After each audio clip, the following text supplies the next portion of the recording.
Hello and welcome to the Bend Like Bamboo Resilience Show.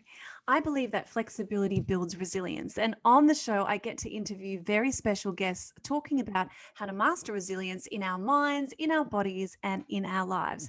And today I have the wonderful Sana Turnock. Lovely to have you today. Thank you so much for being on the show. Thanks, Amanda. Great to be here. I stumbled on your name just then. I don't know why. I just said it before. Sana Turnock. You got it. That's me. And you have a very cool podcast called Courage Unravelled, and you are a mindset coach and a speaker. Yeah, that's me. Well, we're going to have a lot of well, stuff to talk about today, aren't we? I think so. Look, yeah, I mean, that's just what I do outside of my day job. How about that? Oh, yeah. So what do you do for your day job? Look, I'm a business advisor, so it's pretty Awesome. busy. Yeah, it's pretty busy. Awesome. Well, that would tie in with what you do anyway, I imagine. So let me introduce you properly so our listeners can know all the amazing work that you do. So Sana Turnock has been in adult education since 2000 as a trainer, facilitator and presenter. She spent 18 years in the natural therapy industry before changing careers in her late 40s, and she is now a business advisor to small businesses. Health and well-being play an important role in long-term business sustainability of the business and the people working in it. And Sana has worked with close to 1,000 small businesses in the southwest of WA over the last 2.5 years. That's a lot of businesses. It blew me away. Yeah, when I looked at those stats. Yep. Oh my gosh. Yeah. So you're really passionate about educating people and businesses. And tell me more about it. Like what's your specialty? Why do you love what you do? Are you talking about Courage Unravelled? Well, both. I want to know, yes, because I think your day job and you as a business advisor and all would tie into how you help people with Courage Unravelled. Well, yeah. Yeah, I'm just trying to see that there's a correlation, but there's also a separation. Yeah. Courage Unravelled itself, yep, some people, not all, some people do require courage to set up business and they have no idea what to do. And some people are even scared to come to a business advisor like me. Like our services, I'm going here or I go giving my company a plug. but it's not my intention. I mean, essentially it's about, because we're an organisation that offers free advice, so it's a state-funded initiative. So we get all kinds of people come to us, right? And they could be just startups or concept of the business idea, and then they could be established or in decline. But those people who are beginning, they're the ones that might need some courage, to actually initially come into the office or pick up the phone and have a chat. Yeah. But my focus isn't really about courage in that environment. That's if they want that kind of assistance, then that's where Sana Turnock Courage Mindset Coach comes in. I help them with the nuts and bolts of the business and the business setup, and occasionally just through my background in natural therapies, it comes out anyway. The therapist comes out. Yeah. Sorry, if you want it or not, you got it. Yeah. No, yeah. I hear you. I'm a sports kinesiologist, and it just naturally we can't help it. Even I'm talking to you now. Yeah. So, that's really cool. I love that. So do you help non-for-profits as well? Or is it mainly just, I might need your services because I'm wanting to set up the Bend Like Bamboo Foundation this year. So later we'll talk about, I need to learn all about it, how to set it up, what it all means. And I have no idea yet how to do that. So I get your services. Really cool. Yeah. Well, look, because you're in Victoria, right? In Melbourne? Guys, I think that there's a social enterprise initiative that I think stems from Victoria. Great. And that's something that you definitely want to look into. That sounds really interesting. We don't have it here in WA.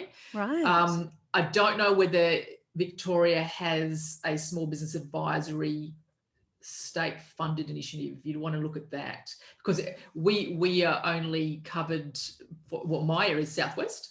And then we've got Peel as well. But each state hopefully has something. I know they do in some states. I just can't remember if it's all states. Yeah, I'm all starting all that research now. So, okay. Thank you. So right.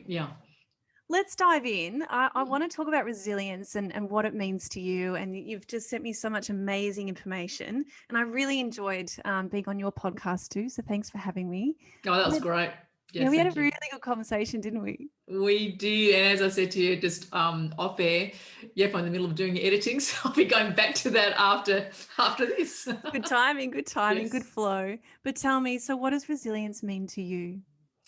Yeah, I think resilience is strength, and strength through adversity and through challenge, and whether it's coming through something, and that challenge, and usually to me the challenge has come from adversity, whether you've been knocked down a number of times, you just get up and you find another way, you find another way, you find another way, whatever your challenge might be, or whatever that situation might be, you find a way to remain strong, work through grit and persevere.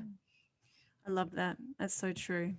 Well, I'd love it if you would share something you've been through where you've needed to find that resilience within yourself. Yeah, look, and I want to share a health story with you actually, and I haven't. Great. It's complicated, so I'm just going to try and simplify it if I can, because I haven't really been given a direct answer on what it is. So I'm going to, so I'll just give you what I can, right? But I think it's definitely falls into the category of resilience, and also bending like bamboo. Mm. So in 2016, I remember I was in a car park in somewhere in Perth, and I started getting lots and lots of pins and needles in my arms and my legs. And the night before, I was staying at an auntie's house, and these pins and needles wouldn't go away, and it just kept on coming. Kept on coming. And this, I don't know how long it lasted for, in terms of, it might have been a week or whatever. And then I started getting these very unusual, what I would call almost like body attacks at night. I'd wake up in the middle of the night, and it's almost like I would have a seizure of sorts, but it wasn't from the brain. It was my body actually having these responses. And I'd never had this happen to me. So they started coming, I don't know, 2 or 3 times a week at night. Yeah, very disturbing. How scary. Yeah, it was pretty scary. And then it was almost like I had to do kung fu moves, right, in the middle of the night. This is like 2, 3, 4 o'clock in the morning, to release this excess energy, right? That's all I can tell you at this stage. And then I started getting panic attacks, like in the middle of the day. One time I was on the bus, I was in a public space, I had my daughter with me, and I just finished seeing a friend, and as soon as I hopped on the bus, I just felt this thing welling up inside, and I thought, oh my gosh, how am I going to get home in one piece? You feel like you're going to die. I had one probably a few months ago. It was the second one I've ever had in my entire life, and I know you just believe in that moment that you might die. Oh, look, you just get caught up in it, so it's really, with all your might, you need to extract yourself if you can, like it's a mindset. Exactly. You get stuck into it. You don't know how to pull yourself out. It's the most bizarrest feeling I've ever felt in my entire life. Yeah, it is. And I started having to feel them. So by this, I can't remember if that was my first or my second one in public. Yeah, it was pretty hard. It's exhausting. Yes, it is. And I had my daughter with me as well. Yeah. And she was about 8 or 9 at the time. So I was just trying to really protect her, and so that she wouldn't know what was going on, because she'd panic. Yeah. Anyway, I managed to get home and, got that sorted. And then I had a day job then, and I loved what I did. I was an academic advisor, and I was a lecturer, but things weren't going well, and it was a very part-time job, and also my business wasn't doing well. It was just, I wasn't getting clients, and I was where am I? Oh, that's right. And we also were trying to sell a home, and we couldn't sell this home. It would have been 2 years at that stage, because we lived in the country. So we had lots of financial stuff going, just pressure. Yeah, pressure. And I remember when I was in my day job then as the academic advisor, every time I'd talk to my boss, my pins and needles would rise from my toes all the way up to my knees, and they'd stay there, right? So there was definitely this correlation of pressure. My body was communicating to me how I was feeling emotionally and the like. And then things got worse. They really, and then I think, to cut a long story short, I went to the doctor. I thought, am I dying? Am I having a stroke? do I have MS? Okay, these are lots of things that were going through my mind, and haven't got to the bottom of MS yet. I don't know whether I had a stroke. The closest thing was at that stage between 2016 and 17. I think the doc and I determined it was really a body breakdown. Just a culmination of things. It took about a year to get better, and for me, I remember the time as I was laying there, because I was going to bed at 7 o'clock at night and I had no energy. I could walk. That was the only amount of energy I had. I had to give up the gym. I had to give up all other forms of exercise. It was a very, very unusual time. And my left side was weak. My muscle tone was weak. I just wasn't functioning properly. Like balance was out, hormones were out. I was losing a lot of weight. Just like that. And at my most sensitive, I don't know about how you felt, but at my sensitive in terms of food choices, I couldn't eat spinach. I couldn't eat sweet potato. Wow. So I looked up those, and the only thing they had in common there was oxalate. So I thought, okay, my body is not absorbing or can cope with oxalates at the moment. And the other thing was, this is what blew me away, so how sensitive my body was. I couldn't drink peppermint tea. Wow. Because my internal temperature would go so cold just from peppermint tea. So that's how I knew I was unwell. So, okay, what did I do? So mindset really super important for me. Yeah. I thought, well, whatever, I'm going to get through this. That was very clear to me. I didn't feel like I was going to give up and die. That was extremely clear. So I went to the GP. We went through a few things there. They were my rock. Because I really needed someone. We need a good GP. Yeah, and they were really good at the time. And at one time they even checked up on me to see how my mental health was. Like they were very concerned. And then I thought, okay, Sana, all the stuff that you've known with your natural therapies, we have to start using this. So I got energy work on a regular basis, so Reiki, energetic healing. I really started looking at herbs as a way to work.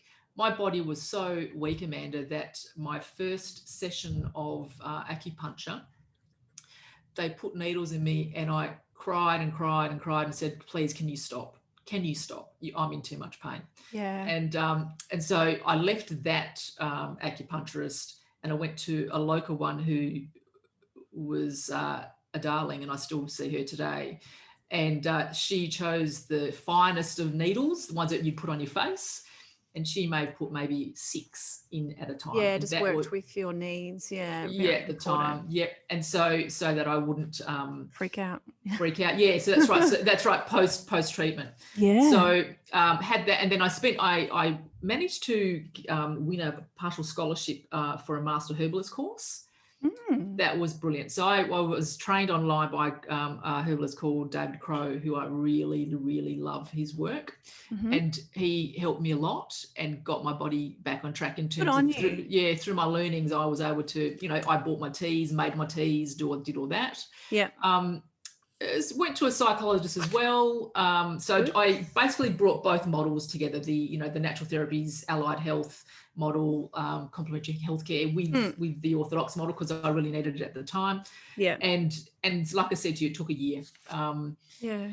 So that's a story. That's I learned I learned a lot about many other things. I discovered that I had MTHFR. Do you know what that is? I do a little bit. Please explain. Yeah, so it's called methyl tetrahydrofolate reductase, and it's like it's a gene. It's a gene variant, right?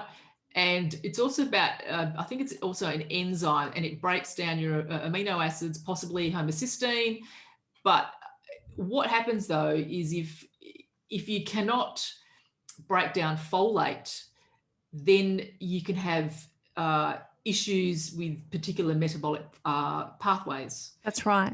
Yep. So for me, I discovered a lot of pathways that don't function well, for me. So, B6 and B12. I can't have anything in supplements around that.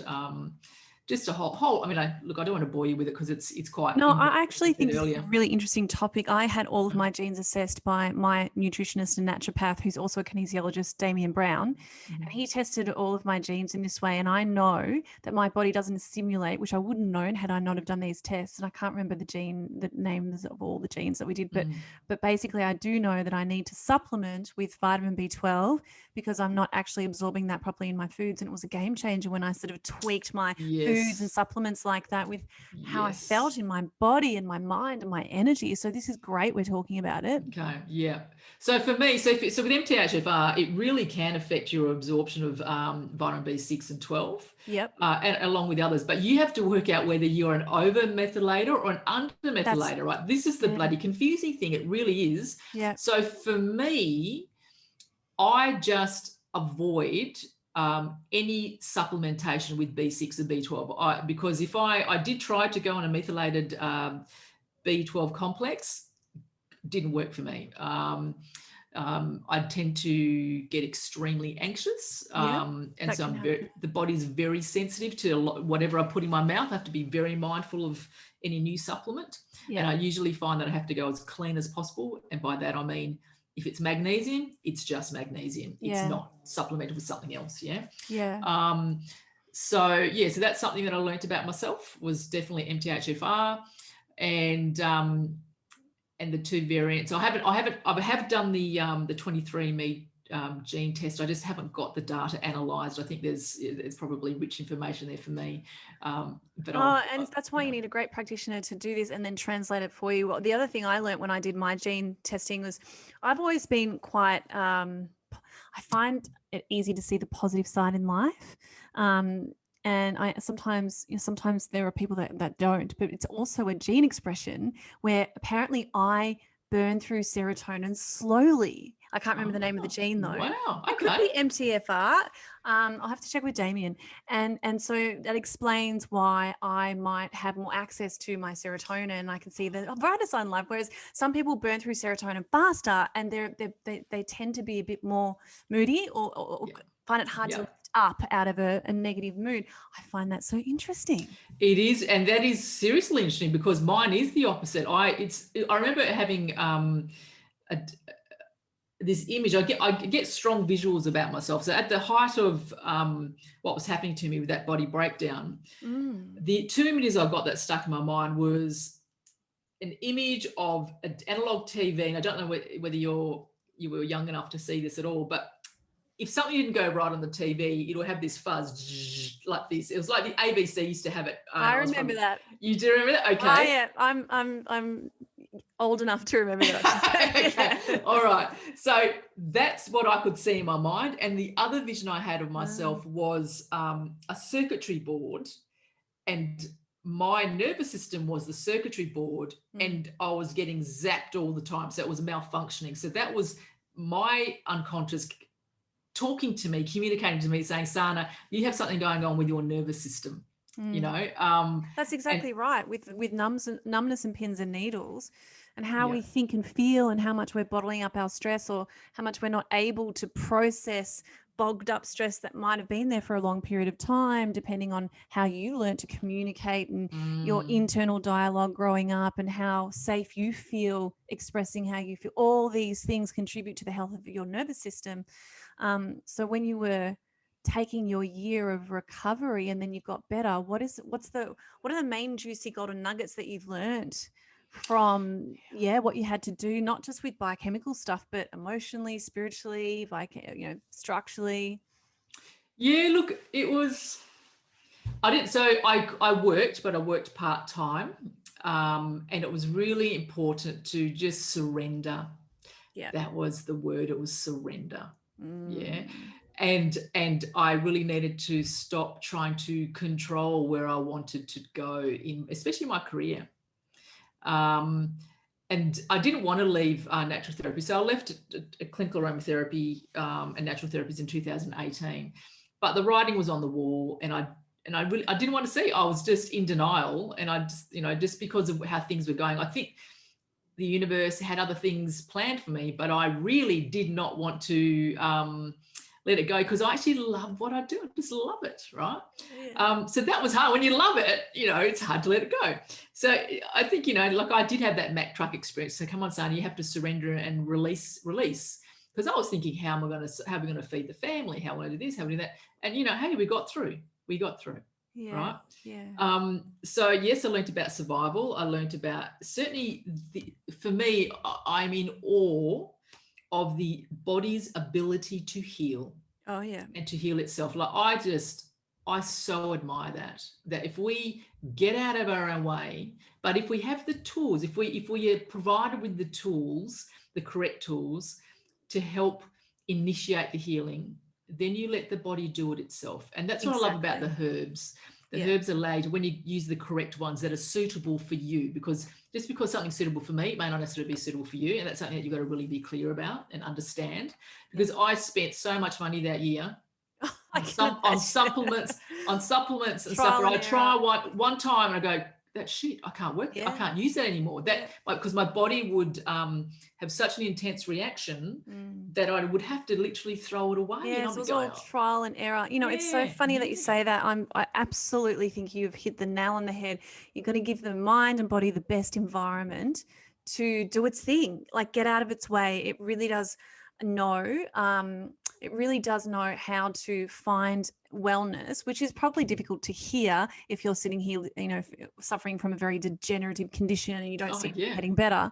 Yep. But there are what you want to do is to figure out how to get out of your own way, and that could be structural, it could be biochemical, it could be emotional, and it could be even purpose and spiritual. So I think the body does have a wonderful way of getting very sick as well. Because when I came home from hospital and I recovered, I did all this research on other people that had recovered when they weren't supposed to. But then I also researched, well, what happens when people eat the right food and they exercise? But then all of a sudden, these people that seem to be really healthy can be struck down with terminal illness. And so all my fascination was around what's that about? And I think that, what I discovered was what we believe and how we think and feel every day is connected to our nervous system and the health of our bodies. Yes, that's right. And that's right. It does come back to, I think definitely comes back to that. And one of my favorite CDs that I would play often at that time was by a lady called Anita Murjani. Yeah, she's wonderful. Yeah. And just, she almost, for those people who don't know, she almost died. She had stage 4 lymphatic cancer. But she's alive today. And so I listened to her, the beautiful piece that she put together, I guess, for your own healing. And that really, really helped me. She's had a near-death experience. That's what she's famous for. Yeah, that's right. Yeah, that's right, on the table. And then she had that vision of actually, you won't die. And then through that visualization, then she created this new healing path. And that's how she got better. It's fantastic. Yeah, and all the tumors that were lemon sizes throughout her lymphatic system just disappeared. Yes, disappeared. It was wonderful and wonderful to hear. So so she was also part of my healing. I had numerous things that I used as resources during that 12 months. And then I knew that I wanted to find work. I had no idea what direction to go in, because also my self-esteem had been hit many times, and because I was constantly trying to find new work and I wasn't getting anywhere. And I think I was probably I'd done about 60 or 70 job applications at the time and always getting rejected. And so I thought, how do I get a new job? What do I need? What do I do? And so I took myself away for a weekend, and I meditated. I did yoga every day, and I wrote what I was good at. Mm-hmm. And I said, okay, universe, I surrender. I'm not going to tell you what I want to do, but these are my skill sets. I just want to use them and to learn some more. Mm-hmm. And the first day of that, the very first day, I get a phone call. So at the retreat, I get a phone call, and someone's offered me a job.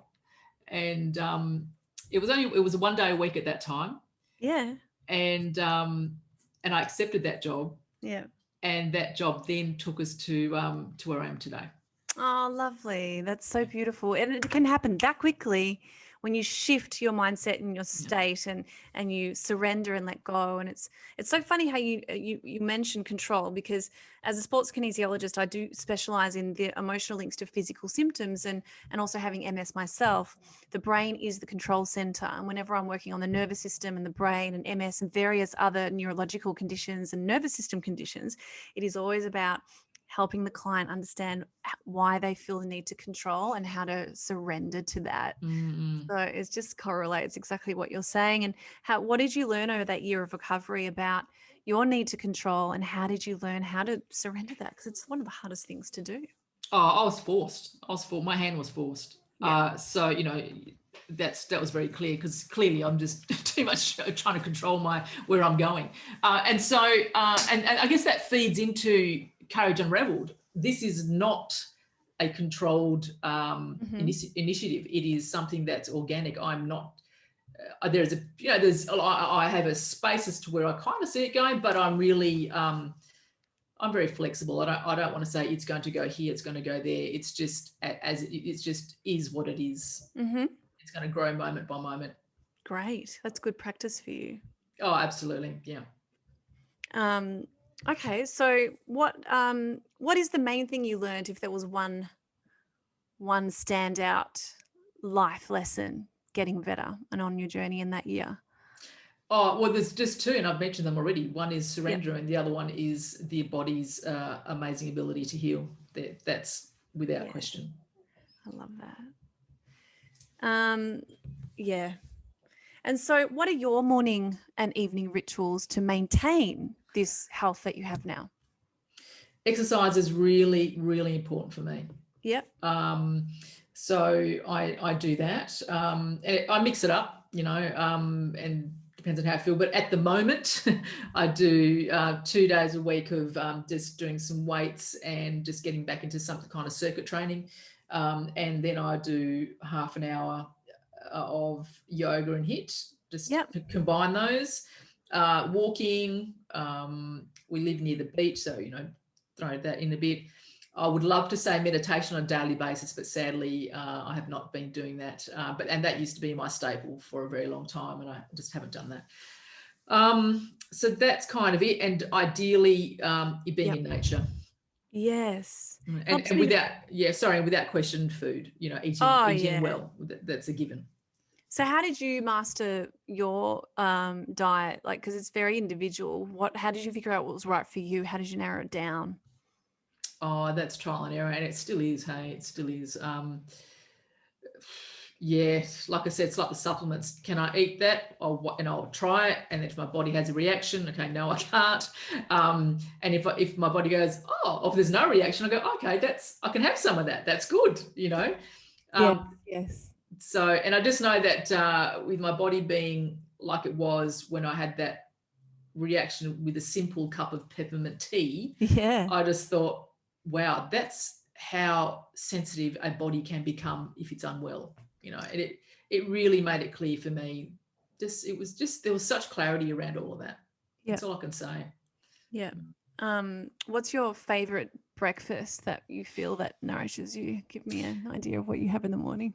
Breakfast for me, like 90% of the time, will be a greens smoothie, and that will be with almond milk, anything green in the fridge, and I'll either throw in blueberries or a banana, and plus, sups inside, collagen, protein powder, that kind of stuff. And then around that, I might have a boiled egg, or I might have some toast, simple. And if I've got time, I might cook up a brekkie of, scrambled eggs with gluten-free wholemeal rye toast or something like that. Yeah, avocado. Beautiful. Yeah. I always like putting good fat in my smoothies. It helps with sugar cravings, and it also, for my hormone balance, I'll put either a good dollop of nut butter or avocado or some ground up nuts. That sounds beautiful.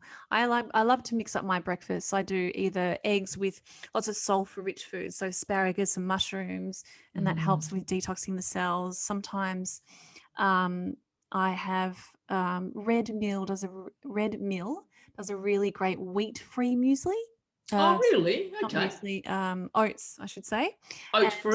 And then sorry. Let's start again. Yes. Gluten-free oats. You can't get that, can you? Gluten-free oats. it's wheat-free oats. And what Yeah, I did okay. was I did testing with my naturopath, and I'm not celiac, so I do avoid gluten though mainly. But Mm. I find I don't react to these oats, and I really love the warm oats, and so they're wheat free. And then I mix that up with this buckwheat oat kind of thing. It's like buckwheat. It's a buckwheat formula, but you mix it in with your oats. I'm not making much sense. And then you put it in, and I put it in with coconut milk, and I boil that up, and then I put berries on top. And so I alternate my breakfasts with something hot like that, or eggs with lots of vegetables.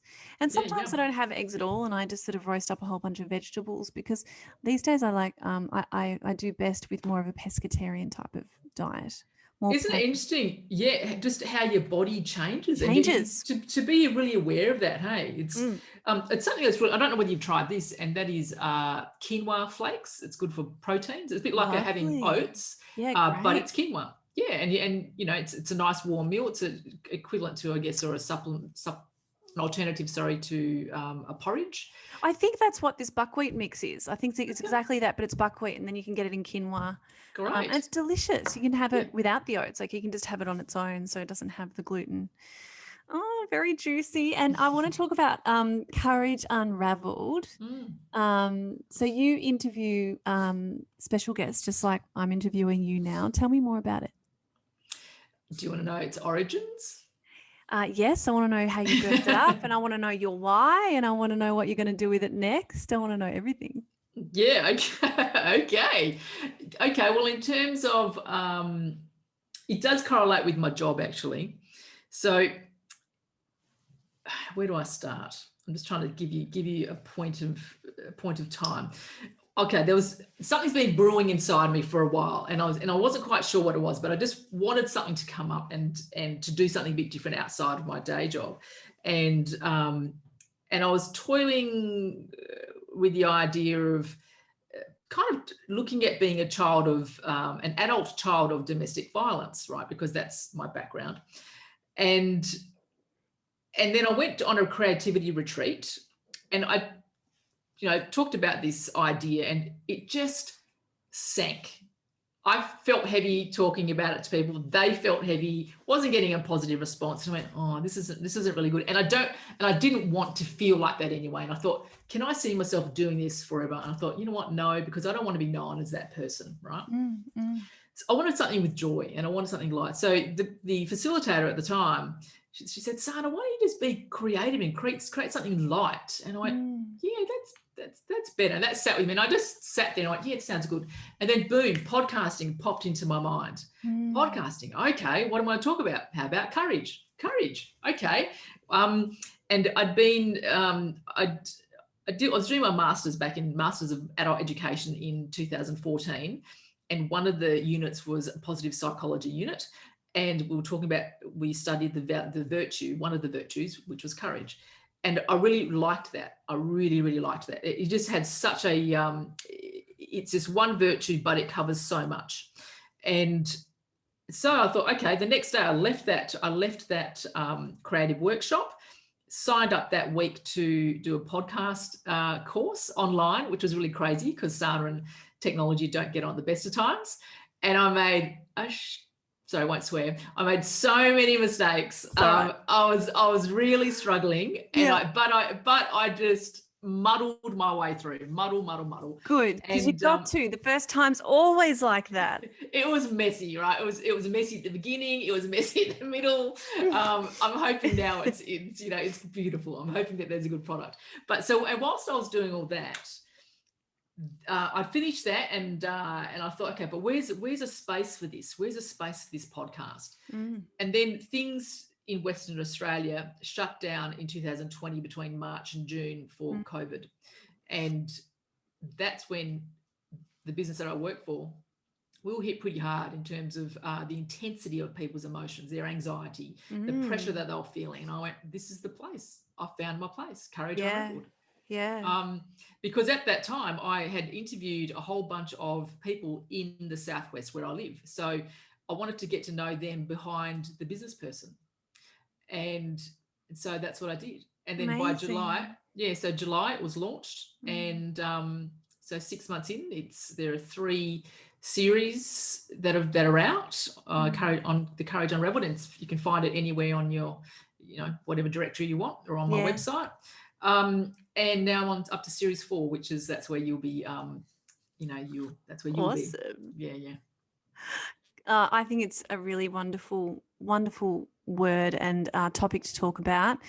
For me, it's resilience and flexibility. And as we discussed in the podcast, for you, it's courage. And I think they're both trying to say the same thing, really, but just in a different way. Look, I think, well, for me, resilience is part of courage, but Yeah. it's like I wouldn't say it's a byproduct. It's definitely, there's that similarity there, but the byproduct of courage is you've got strength. Yeah. When you continually cultivate your courage mindset, or flex your courage muscle, or grow that muscle, because it's like going to the gym. It really is, especially if you're not used to it. You have to give yourself small challenges. And when you do that and you become successful at them, then what does it do? It builds your confidence, it builds your self-esteem. It builds your strength.